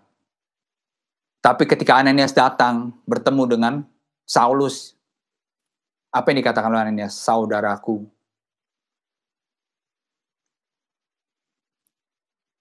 Setiap orang punya masa lalu, saudara. Setiap orang punya latar belakang. Setiap orang itu punya cara hidup di masa lalunya. Gitu. Jadi ketika seorang hamba Tuhan yang dipercaya untuk melayani seseorang, bisakah kita seperti Ananias ini, saudaraku? Bisakah kita menerima orang-orang yang mungkin berlatar belakang dosa, bahkan yang hidup dalam dosa? Bisakah kita menerima sebagai saudara? Bisakah kita menerima orang-orang ini dengan masa lalunya yang mungkin penuh dosa? Bisakah kita menerima itu, saudaraku? Seperti Ananias ini menerima Saulus. Ketika dia menerima Saulus ini menjadi saudaranya, ketika dia menerima Saulus ini dengan semua latar belakangnya, apa yang terjadi, saudaraku? Di sini dikatakan, supaya engkau dapat melihat lagi dan penuh Roh Kudus. Gitu. Jadi mujizat dinyatakan. Gitu. Perubahan dinyatakan. Gitu. Jadi ketika kita mau menerima orang, ketika kita mau menerima latar belakang orang, itu kita nggak pernah tahu gitu apa yang Tuhan mau rencanakan selanjutnya. Ketika kita yang diutus untuk melayani, kita mau berdoa untuknya, kita mau melayani, kita mau menerimanya dengan semua latar belakang yang mungkin yang tidak baik. Semua dosa-dosa yang mungkin tidak baik. Apa yang bisa kita lihat sesudah kita menerimanya? Saulus yang diubah menjadi Paulus. Orang yang diubahkan Tuhan. Kalau kita sebagai hamba Tuhan, kita mau menerima segala kelemahan, kekurangan orang. Kita mau menerima orang yang penuh dosa. Kita mau menerima orang dengan latar belakang yang gelap. Itu yang kita bisa lihat, saudaraku. Karena lewat kitalah orang-orang yang percaya. Lewat kitalah yang melayani pekerjaan Tuhan. Itu yang membuat orang itu bisa diubahkan Tuhan. Nah sekarang kalau kita aja yang dipercaya Tuhan, kita yang melayani, kita yang menjadi orang yang percaya, kita orang Kristen yang percaya kepada Tuhan. Nah kalau kita nggak mau menerima orang-orang seperti ini, bagaimana kita bisa melihat perubahan-perubahan yang Tuhan melakukan? Lewat siapa? Kalau bukan lewat kita, saudaraku, untuk bisa menjangkau jiwa-jiwa ini. Banyak loh saudaraku yang saya lihat, kadang-kadang ya orang Kristen, ya boleh dibilang udah hamba Tuhan juga, yang sudah melayani juga. Tapi kalau ketemu orang berdosa itu alergi. Boro-boro mau nyapa, boro-boro mau salaman. Itu banyak yang saya temui seperti itu. Karena merasa dirinya udah benar, dirinya udah kudus. Jadi nggak mau menerima orang-orang seperti ini. Ah ini dia orang berdosa, saya nggak mau dia orang berdosa. Gitu. Nah gimana kalau ternyata orang yang berdosa itu akhirnya Tuhan ubahkan seperti Paulus ini, saudaraku. Saya tadi berbicara di awal, Paulus ini orang yang membunuh, membinasakan orang, membinasakan jiwa-jiwa, saudaraku. Saya rasa kalau orang-orang di sekitar kita belum ada yang kayak gitu ya, saudaraku. Belum sampai yang sejahat itu gitu. Ya memang ada juga sih yang jadi pembunuh bayaran juga, saya pernah juga melayani juga, saudaraku. Ada juga sih memang. Tapi kan itu cuma sedikit. Nah, apa yang kita bisa tahu gitu dengan rencana Tuhan lewat orang-orang yang seperti ini? Emang kita tahu Paulus bisa berubah seperti ini? Emang Ananias tahu ketika melayani Paulus bisa diubahkan Tuhan seperti itu? Kita nggak ada yang pernah tahu, saudaraku. Nah, bagaimana mungkin kalau kita yang dipercayakan Tuhan, mungkin kita dipercayakan untuk bisa mengerjakan pekerjaan-pekerjaan Tuhan, lalu kita nggak menerima orang-orang seperti ini, apa yang terjadi, saudaraku? Apa kita nggak senang? Apa kita nggak suka cita? Kalau kita melihat orang kita layani, orang yang kita doakan, lalu diubahkan Tuhan begitu ajaib, begitu luar biasa. Sampai bisa benar-benar menjadi seorang hamba Tuhan. Yang pada akhirnya bisa membawa banyak jiwa juga. Apa kita nggak senang kalau kayak gitu, saudaraku? Tetapi yang terjadi sekarang ini tuh banyak orang yang nggak mau terima orang yang kayak gini. Karena ngerasa, ini orang berdosa, saya kan nggak berdosa, saya kudus, saya benar. Jadi saya nggak mau terhubung dengan orang yang seperti ini. Gitu, menyapa nggak mau, salaman nggak mau. Gitu. Itu coba kita renungkan gitu ya. Betapa Tuhan bisa bekerja nggak coba lewat itu? Padahal kan Orang-orang seperti inilah yang memang perlu dijamah gitu. Karena firman Tuhan juga mengatakan, aku datang gitu. Itu untuk orang yang sakit, untuk orang yang berdosa. Itu Tuhan datang untuk orang-orang seperti itu gitu. Bukan orang yang sehat, orang yang tidak berdosa sebenarnya. Tuhan datang itu untuk orang-orang yang berdosa. Nah sekarang kalau kita yang menjadi ujung tombak, kita yang dipakai Tuhan untuk menjangkau jiwa yang seperti ini, nah kita nggak mau nerima. Bagaimana coba? Gitu. Jadi kita harus belajar gitu. Belajar gitu. Betapa Ananias Ananias belum pernah belum pernah bertemu Saulus kan? Dia belum pernah bertemu. Cuman ini Tuhan sebenarnya udah bekerja. Tuhan bekerja untuk Saulus, Tuhan juga bekerja untuk Ananias. Jadi sebenarnya kan mereka belum ketemu sama sekali. Tapi begitu dipertemukan Tuhan, apa yang Ananias lakukan? Ini sebagai seorang hamba Tuhan kita harus belajar. Gitu, menerima dia sebagai saudara, langsung dipanggil saudara sama Ananias, Saulus ini, gitu. Ya, jadi ini poin selanjutnya gitu, kita belajar lewat ini gitu, lewat firman ini kita belajar gitu. Karena banyak saya lihat, itu banyak yang saya lihat secara langsung gitu, banyak orang yang seperti ini. Kalau udah ketemu orang berdosa, udah nggak mau ketemu, gitu. Boro-boro mau melayani saudaraku, udah alergi aja, udah nggak mau ketemu. Gitu. Padahal Tuhan mau nyatakan sesuatu yang besar. Ya, ini poin selanjutnya saudaraku. Lalu di ayat yang 18 yang terakhir, dan seketika itu juga seolah-olah selaput gugur dari matanya sehingga ia dapat melihat lagi. Ia bangun lalu dibaptis dan setelah ia makan pulihlah kekuatannya. Nah ini yang terakhir saudaraku. Ketika Saulus dilayani oleh Ananias gitu. Yang pertama kan di sini begitu dia didoakan, di sini kan waktu yang sebelumnya itu Tuhan bilang kamu datang, kamu ketemui Saulus, lalu tumpangkan tangan atasnya kan. Lalu ketika dia melakukan itu dan seketika itu juga di ayat yang 18 ini, ketika itu juga seolah-olah selaput gugur dari matanya sehingga ia dapat melihat lagi. Jadi memang saudaraku, sebelum kita dilayani mungkin, sebelum kita didoakan, sebelum kita menerima Tuhan, itu memang sebenarnya ada selaput, saudaraku, yang menutupi hidup kita. Bukan hanya mata kita ya, saudaraku. Bahkan ada selubung juga yang menyelubungi seluruh hidup kita. Itu sebenarnya. Cuman mungkin kita kan cara manusia kita nggak melihat. Gitu. Jadi itu secara rohani itu sebenarnya memang seperti itu. Banyak hal yang menyelubungi hidup kita yang membuat kita nggak bisa melihat Tuhan. Yang membuat kita nggak bisa memandang Tuhan. Itu banyak saudaraku. Gitu. Bisa selubung-selubung berhala, bisa selubung nenek moyang, yang pasti selubung dosa saudaraku. Itu yang membuat kita nggak bisa melihat Tuhan, dan Tuhan juga nggak bisa lihat kita. Karena tubuh kita udah diselubungi oleh dosa. Ketika banyak masalah, itu juga tubuh kita, hidup kita itu diselubungi juga.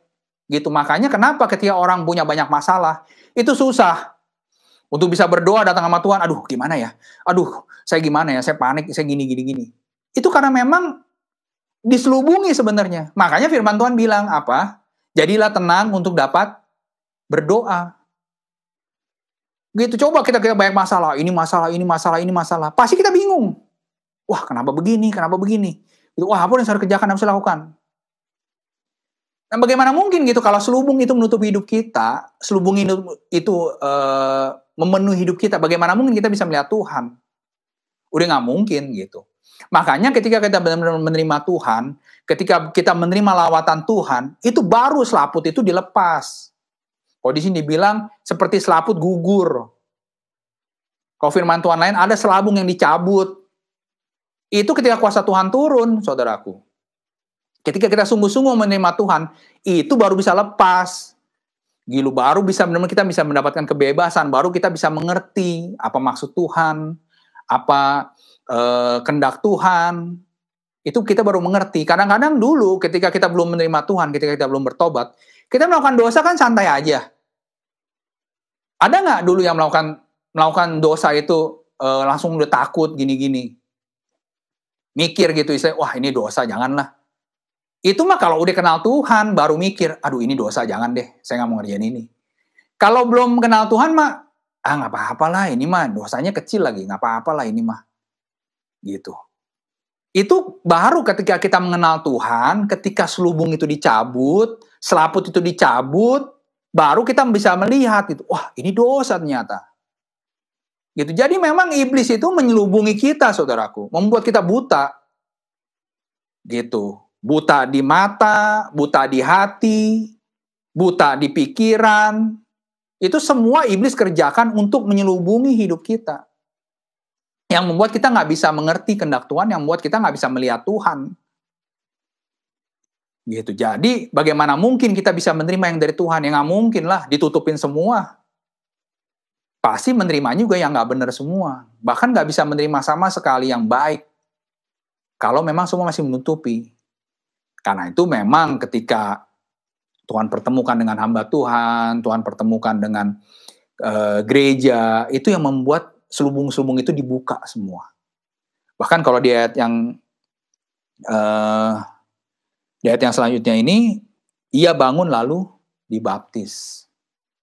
Gitu. Jadi memang ketika dia dilayani oleh Ananias, ketika didoakan, ketika dilepaskan, gitu, lalu langsung dimeteraikan. Dimeteraikan dengan baptisan. Itu yang tanda memang diserahkan pada Tuhan. Gitu, diserahkan, dicap boleh dibilang, dimeteraikan menjadi miliknya Tuhan. Itu langsung dibaptis. Jadi memang ini sebenarnya contoh pelayanan yang sempurna yang Tuhan kerjakan, baik yang dilayani maupun yang melayani, saudaraku. Ini pelayanan yang sebenarnya paling sempurna. Karena dari awal didoakan, dilepaskan, terakhir dimeteraikan, dibaptis. Untuk benar-benar menjadi miliknya Tuhan. Benar-benar dibaptis untuk menjadi anaknya Tuhan. Gitu. Jadi ini memang luar biasa, saudaraku. Gitu, dari firman ini tuh memang Tuhan bekerja dari awal. Gitu, Tuhan bekerja untuk kedua belah pihak, baik dari pihak Saulus maupun baik dari pihak Ananias. Tuhan bekerja. Tuhan bekerja secara langsung kepada pribadi-pribadi ini. Sampai akhirnya dipertemukan. Lalu sampai dimeteraikan. Yang tadinya boleh dibilang seorang penjahat, sampai menjadi seorang hamba Tuhan. Bahkan hamba Tuhan yang luar biasa. Gitu. Jadi ini sebenarnya ya luar biasa pekerjaan Tuhan dari firman ini, saudaraku. Bahkan pulihlah kekuatannya. Gitu. Dan di ayat selanjutnya, di perikop selanjutnya, saudaraku bisa baca. Itu langsung dia menyampaikan. Jadi begitu dilayani, begitu dilepaskan, dimeteraikan, dibaptis, langsung melayani. Gitu. Dan kisah selanjutnya, saudara bisa baca sendiri. Betapa banyak yang Paulus kerjakan. Pekerjaan-pekerjaan Tuhan yang luar biasa, yang ajaib, yang Paulus kerjakan. Setelah menerima Tuhan, setelah dilayani. Ya, ini firman Tuhan pagi hari ini, saudaraku. Biarlah benar-benar lewat firman Tuhan pagi hari ini, kita semakin dikuatkan. Kita semakin belajar. Itu apa yang Paulus alami. Apa yang Ananias alami. Kita belajar dari kedua pribadi ini. Kita belajar dari kedua tokoh ini. Apa yang mereka kerjakan. Supaya benar-benar hidup kita juga bisa semakin diperbarui. Hidup kita juga bisa semakin diubahkan oleh Tuhan. Karena firman Tuhan ya dan amin. Dahulu, sekarang, sampai selama-lamanya tidak pernah berubah. Amin. Ya, mari kita tutup firman-Nya pagi hari ini. Terima kasih Tuhan untuk kebenaran firman-Mu yang telah Kau sampaikan pagi hari ini, Tuhan. Engkau begitu ajaib, Engkau begitu luar biasa bekerja untuk Paulus maupun untuk Ananias, Tuhan. Biarlah benar-benar setiap kami yang mendengarkan firman-Mu ini bisa terus belajar, Tuhan Yesus, dari firman-firman ini supaya kami semakin diubahkan. Kami juga semakin berubah. Kami juga bisa semakin mengerti apa yang Kau inginkan dari hidup kami, Tuhan. Tuntun kami, bimbing kami, pakai kami, Tuhan Yesus, turut kehendak-Mu. Tuhan Yesus, supaya benar-benar bisa mengenapi apa yang Kau inginkan, Tuhan Yesus, dalam hidup kami, Tuhan Yesus. Terima kasih Bapa, terima kasih Tuhan Yesus. Kami serahkan firman ini sepenuhnya dalam tangan kuasa-Mu, Tuhan. Biar Engkau yang terus bekerja, terus beracara lewat firman-Mu pagi hari ini. Dalam nama Yesus kami berdoa, haleluya, amin. Puji nama Tuhan saudaraku, kita sudah diberkati dengan kebenaran firman Tuhan. Berikut ini ada beberapa info buat jemaat. Yang pertama, bagi Bapak Ibu saudaraku yang ingin mengenal lebih jauh lagi tentang El Shaddai atau ingin mendapatkan layanan konseling, itu boleh menghubungi nomor telepon yang tertera pada layar Bapak Ibu sekalian. Selanjutnya di layar Bapak Ibu juga ada QR Code. Apabila Bapak Ibu ingin bergabung dengan El Shaddai Community, Bapak Ibu dapat men-share QR Code tersebut untuk bergabung dengan El Shaddai Community. Selanjutnya kita akan melihat info mengenai ibadah sepekan ini.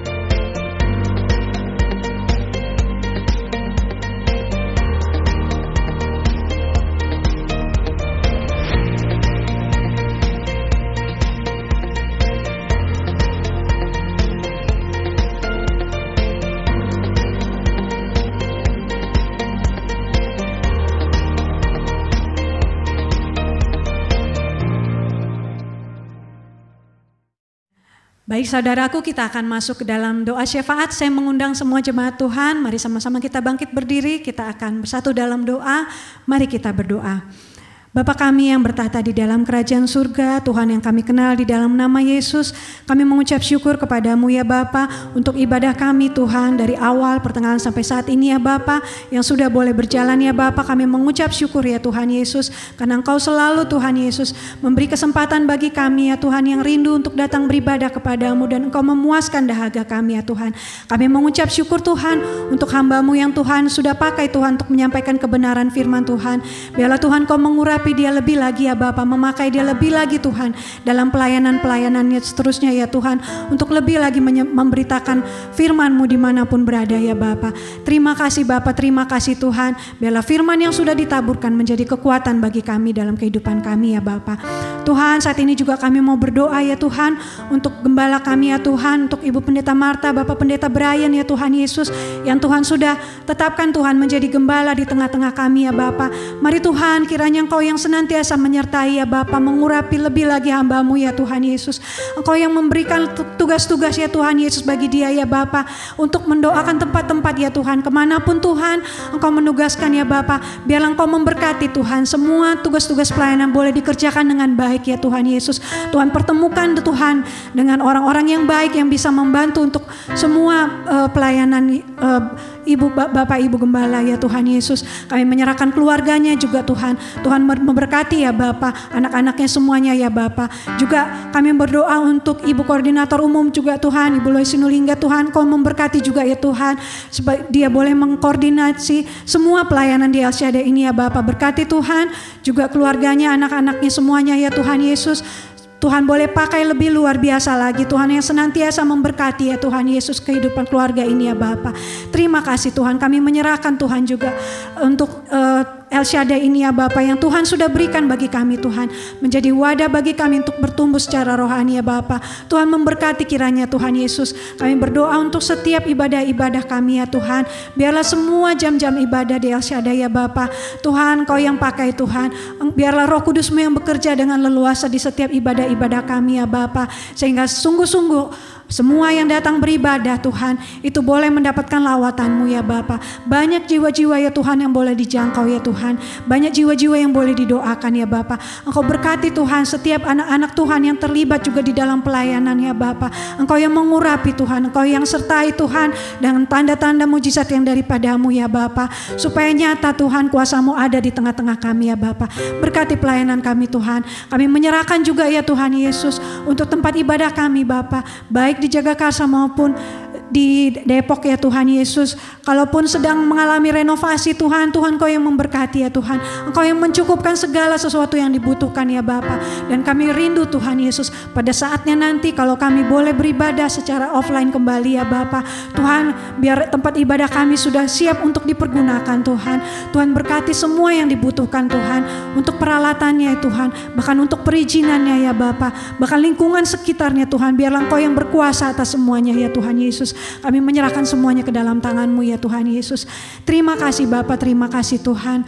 Tuhan, kami juga mau terus berdoa, mendukung di dalam doa ya Tuhan, untuk bangsa dan negara kami Tuhan. Kami menyerahkan Indonesia ke dalam tangan-Mu Tuhan.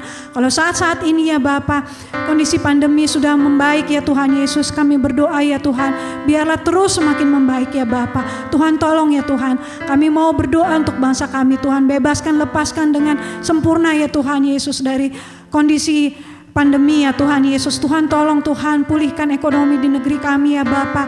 Pulihkan masyarakat Tuhan yang menderita Tuhan Yesus, yang kehilangan pekerjaan Tuhan. Tolong Tuhan, ekonomi semuanya bisa kembali baik ya Bapa. Kami berdoa Tuhan untuk pemerintah ya Bapa. Kami berdoa supaya di Indonesia ini Tuhan, Tuhan bangkitkan pemerintah-pemerintah yang takut akan Tuhan. Tuhan bangkitkan pemerintah-pemerintah yang sungguh mau mempunyai hati untuk bangsa ini ya Bapa, yang mau bekerja dengan baik Tuhan, tidak mementingkan dirinya sendiri ya Bapa. Tuhan tolong Tuhan, jauhkan orang-orang yang memecah belah ya Tuhan, jauhkan orang-orang atau pihak-pihak yang mengambil keuntungan sendiri ya Bapa, di dalam nama Tuhan Yesus. Tuhan yang mengacaukan mereka ya Bapa. Kami berdoa ya Tuhan, supaya ada kebebasan beribadah di negeri ini ya Tuhan Yesus. Tuhan tolong ya Bapa, semuanya Tuhan, jemaat-jemaat Tuhan yang beribadah ya Tuhan, biar boleh mendapatkan kebebasan untuk beribadah ya Bapa. Tuhan terima kasih ya Bapa, kami menyerahkan semuanya ke dalam tangan-Mu ya Tuhan, untuk bangsa dan negara kami. Tuhan kami berdoa juga Tuhan, untuk jemaat-Mu di El Shaddai ya Tuhan, khususnya yang mengikuti ibadah, yang rajin beribadah ya Tuhan, yang mempunyai pokok-pokok doa dan pergumulan ya Bapa.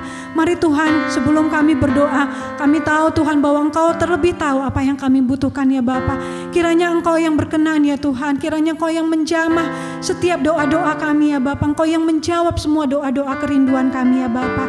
Tuhan yang berdoa bagi keluarganya supaya dijamah Tuhan, supaya dilawat Tuhan, supaya bisa diselamatkan. Biar Tuhan yang kirimkan hamba-hamba Tuhan untuk melayani ya Bapa, untuk menyampaikan kebenaran firman Tuhan. Yang berdoa ya Tuhan Yesus untuk pergumulannya ya Bapa, biar Engkau berikan jalan keluar ya Tuhan. Yang berdoa untuk sakit penyakitnya Tuhan, jamah, lawat, sembuhkan kiranya ya Bapa, di dalam nama Tuhan Yesus. Kami menyerahkan semuanya ke dalam tangan-Mu ya Tuhan.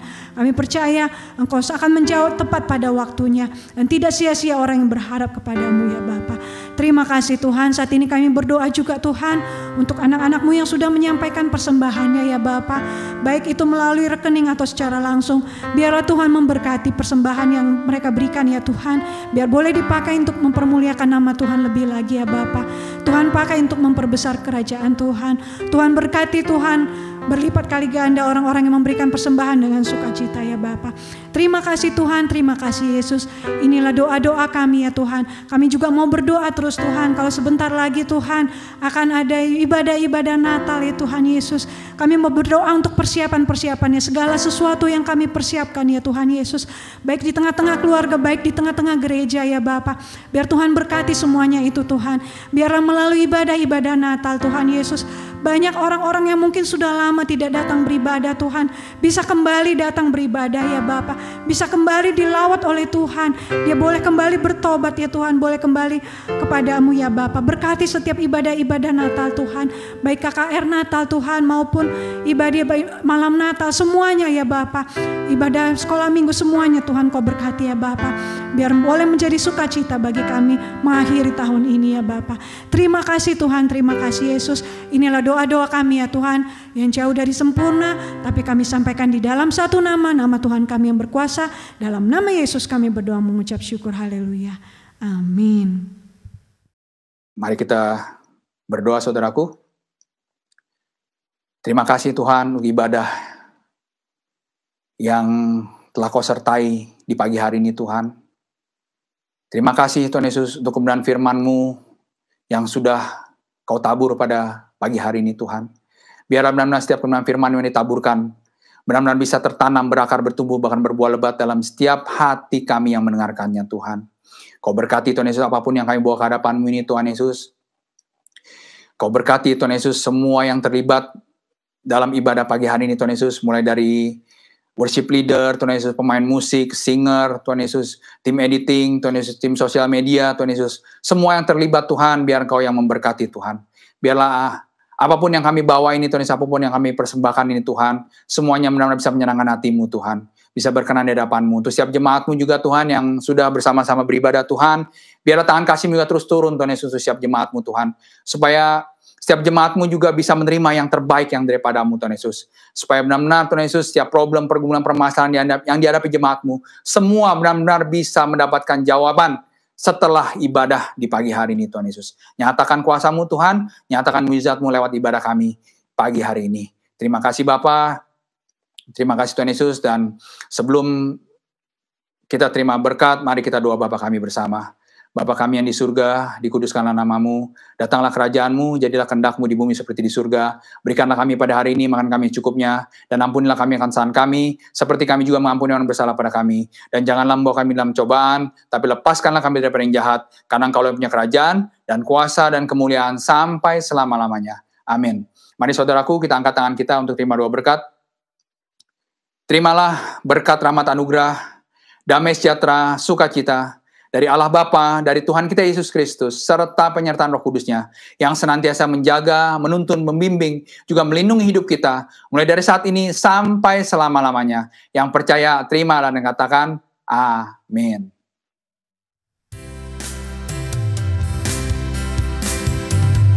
Kemuliaan bagi Allah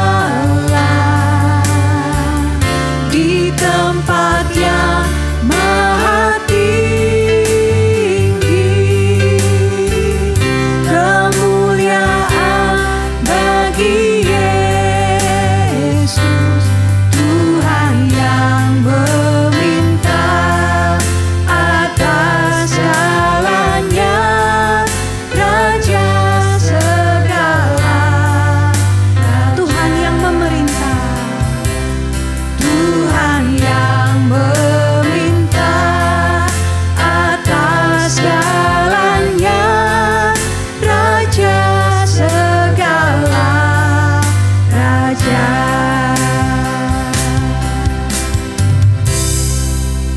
Ibadah minggu sudah selesai. Tuhan Yesus memberkati. Shalom.